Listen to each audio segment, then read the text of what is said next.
और इधर इस वक्त की बड़ी खबर की तरफ करने जा रहे हैं। इजरायली मीडिया के हवाले से बहुत बड़ी खबर। इजरायल के अखबार टाइम्स ऑफ इजरायल ने दावा किया है कि इजरायल की आर्मी वॉर कैबिनेट पर यह दबाव डाल रही है कि उन्हें जल्द से जल्द गाजा में घुसने की इजाजत दी जाए। और इसके बाद इजरायल की सरकार की तरफ से यह बयान दिया गया कि सेना और सरकार के बीच पूरा समन्वय है। आपको जानकारी दे दें कि 2 हफ्तों से गाजा के बॉर्डर पर इजरायल के टैंक खड़े हैं, मौजूद हैं, लेकिन अभी तक उनको अंदर जाने की इजाजत नहीं मिली है। ये बहुत बड़ी खबर है। इजरायल डिफेंस फोर्स का मानना है कि बंधकों को छुड़ाने के लिए वार्ता की वजह से ऑपरेशन में ये पूरी देरी हो रही है। यहां यह जानना भी जरूरी है कि अमेरिका, फ्रांस समेत यूरोप के कई देशों ने इजरायल से अपील की है कि बंधकों की रिहाई बहुत जरूरी है। तो इजरायल वॉर ब्रेकिंग के जरिए इस वक्त की सबसे बड़ी खबर आप तक पहुंचा रहे हैं। किस तरह से ये पूरा वॉर जो है नेतन्याहू सरकार पर सेना का दबाव अब इस तरह से सामने आ रहा है, जहां पर गाजा में सेना दाखिल होना चाहती है। इजरायल के रक्षा मंत्री ने कहा कि युद्ध कई महीने तक लंबा खिंच सकता है, लेकिन यह युद्ध कितना खतरनाक होने जा रहा है इसकी पहली तस्वीर अब सामने भी आ चुकी है। इजरायल की डिफेंस फोर्स के कुछ सैनिकों ने गाजा के अंदर छापा मारने की कोशिश की, लेकिन उनको भारी नुकसान झेलना पड़ा। इजरायल की वॉर टेक्नोलॉजी दुनिया में बेस्ट मानी जाती है, यानी कि सबसे बेहतरीन। इसमें कोई शक भी नहीं है, कोई दो राय भी नहीं है। लेकिन असली लड़ाई तब होगी जब हमास और इजरायल के सैनिकों का पूरी तरह से आमना सामना होगा।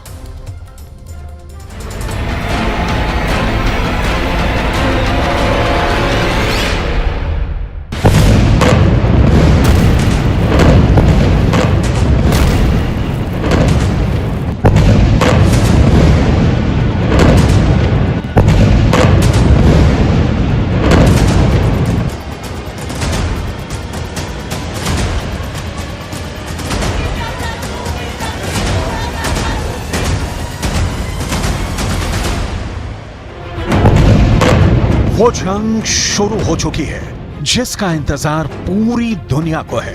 ये हर कोई जानना चाहता है कि आखिर क्या होगा जब इजरायल के डिफेंस फोर्स गाजा के अंदर प्रवेश करेगी। लेकिन गाजा में प्रवेश करते ही, गाजा में कदम रखते ही इजरायल की आर्मी पर गाज गिरी है। गाजा के बॉर्डर में घुसते वक्त हमास के खूंखार लड़ाकों से इजरायल डिफेंस फोर्स की पहली भिड़ंत का नतीजा सामने आ चुका है। गाजा के किसी फोम इलाके के पास इजरायल डिफेंस फोर्स ने छापेमारी की कोशिश की थी, लेकिन वहां अचानक इजरायल की आर्मी पर हमास के लड़ाकों ने अटैक कर दिया।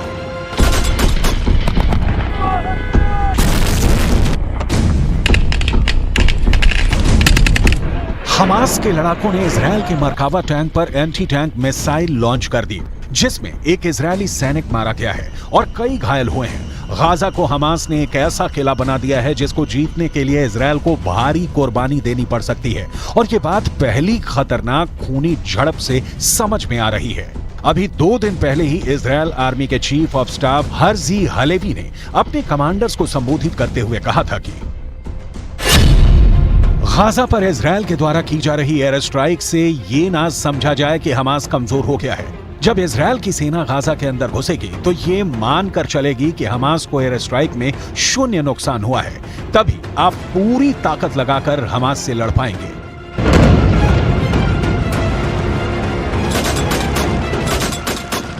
इजरायल के चीफ ऑफ आर्मी स्टाफ की ये बात सही होने में सिर्फ 2 दिन का वक्त लगा, और ये नजर आ गया कि अभी भी गाजा की जमीन पर हमास की पकड़ कितनी मजबूत है। गाजा के अंदर घने इलाकों की गलियों में कैसे खून खराबा होने वाला है, इसकी पूरी तस्वीर समझना जरूरी है। गाजा की गलियों में सेना ऐसी सजी हुई है, अगर इजरायल की सेना गाजा में घुसी तो उसका सामना गाजा के इन लड़ाकों से होगा।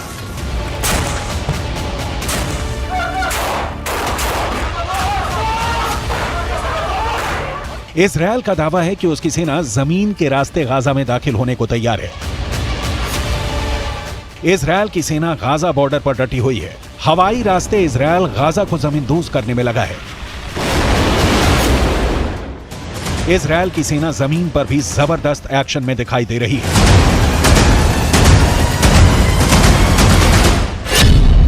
इजरायल की सेना की योजना मरकाबा टैंक के साथ गाजा की गलियों में दाखिल होने की है। इजरायल का मरकाबा दुनिया का सबसे सीक्रेट टैंक के रूप में पहचाना जाता है, जिस टैंक के खिलाफ अचूक मानी जाने वाली मिसाइल भी नाकाम हो जाती है। लेकिन गाजा का दावा है कि वो इन टैंकों को भी फोड़ सकता है।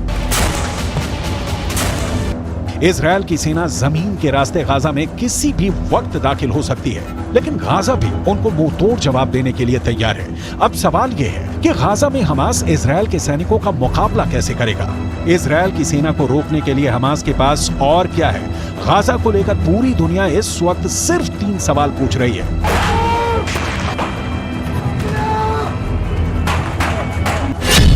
पहला सवाल, इजरायल की सेना अगर गाजा में घुसेगी तो हमास खुद को कैसे बचाएगा?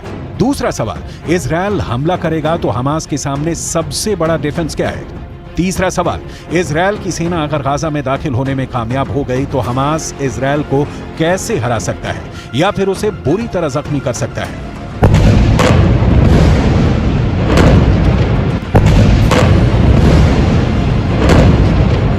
हमास की इस तैयारी को देखिए। ये तैयारी गाजा में स्ट्रीट फाइट के लिए हो रही है। इजरायल की फौज जब गाजा के बीचों बीच पहुंचने की कोशिश करेगी तो उसके सामने इस तरह का चैलेंज होगा।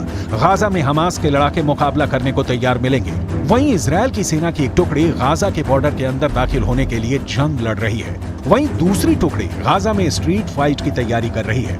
गाजा को लेकर पूरा ऑपरेशन या कहें कि जंग कितनी खतरनाक हो सकती है, इसका अंदाजा आप इन तस्वीरों से लगा सकते हैं।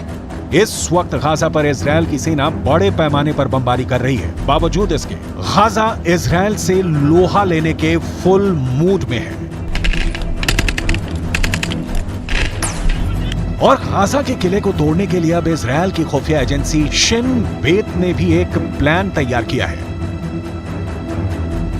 7 अक्टूबर को इजरायल के दक्षिणी हिस्से में जब हमास के आतंकी घुस गए और सैकड़ों लोगों का कत्ल किया तो पूरी दुनिया में मोसाद की आलोचना हो रही थी। लेकिन असल जिम्मेदारी मोसाद से ज्यादा शिन बेत की थी, जो इजरायल की एक और खुफिया एजेंसी है। इजरायल में 2 प्रमुख खुफिया एजेंसियां हैं। पहली मोसाद, जो विदेशों के अंदर खुफिया सूचनाएं इकट्ठा करती है, और दूसरी शिन बेत, जो कि इजरायल की मिलिट्री इंटेलिजेंस का काम करती है। यानी जब हमला इजरायल के अंदर हुआ तो इजरायल की मिलिट्री को आगाह करना शिन बेत का काम था। लेकिन शिन बेत यह काम नहीं कर सकी और इसके लिए शिन बेत के हेड रोनेन बार ने पूरी जिम्मेदारी भी ली है। रोनेन बार ने इसके लिए माफी मांगते हुए यह भी कहा कि हमास ने 7 अक्टूबर को इजरायल में जो किया है, उसके बाद वो समझ ले कि अब इजरायल के इंतकाम की कोई सीमा नहीं होगी। शिन बेत के हेड रोनेन बार ने एक नई यूनिट बनाई है जिसका नाम है निली। यह यूनिट विशेष रूप से हमास की आर्मी अल कस्साम की नुकबा कमांडो यूनिट को खत्म करने के लिए बनाई गई है। निली हिब्रू भाषा का शब्द है जिसका अर्थ होता है यह झूठ है कि इजरायल का कभी अंत होगा। शिन बेत की निली यूनिट को यह जिम्मा सौंपा गया है कि वो 7 अक्टूबर को इजरायल पर हमला करने वाले नुकबा के सभी आतंकी कमांडो को जान से मारकर बदला लेगी। 7 अक्टूबर को हमास की आर्मी की जिस यूनिट ने आतंकी हमला किया था उसका नाम नुकबा है। 7 अक्टूबर को नुकबा के करीब 2500 आतंकी दक्षिण इजरायल के इलाके में घुसे थे और लगातार 2 हफ्ते तक यह ऑपरेशन चला था, जिसमें 1500 के करीब नुकबा कमांडो इजरायल की आर्मी ने कॉम्बैट ऑपरेशन में मार गिराए थे। टाइम्स ऑफ इजरायल ने खबर छापी कि नुकबा का एक आतंकी कमांडो पिछले 16 दिनों से दक्षिणी इजरायल यानी जिस हिस्से में हम लोग हैं वहां छिपा हुआ है, और जब भी इस आतंकी कमांडो ने गाजा पट्टी में घुसने की कोशिश की तब इजरायल डिफेंस फोर्स ने इसे पकड़ लिया। हमास की आर्मी अल कस्साम के नुकबा पर इजरायलियों का सबसे ज्यादा गुस्सा फूट रहा है। इजरायल के अखबार टाइम्स ऑफ इजरायल ने यह खबर छापी है कि इजरायल की एयरफोर्स ने नुकबा के 2 कमांडो रविवार को एयर स्ट्राइक में मार डाले हैं। इसी नुकबा की करतूतों की वजह से आज पूरा गाजा जल रहा है। अगर हमास के इस खतरनाक यूनिट ने दरिंदगी नहीं दिखाई होती तो आज इजरायल और गाजा के बीच यह खतरनाक जंग नहीं चल रही होती।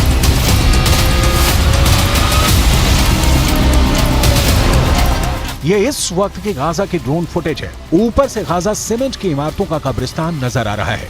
यह घर, फ्लैट, बाजार, दुकान कभी हंसियों से गुलजार थे, लेकिन अब ये सब बियाबान हो चुके हैं।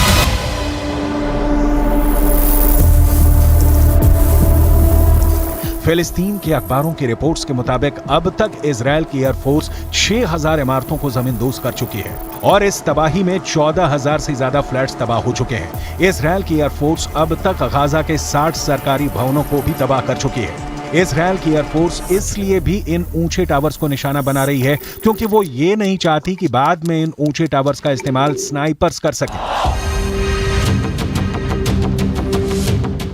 ऐसी तबाही गाजा के अंदर होगी, ये पूरी दुनिया को अंदाजा नहीं था।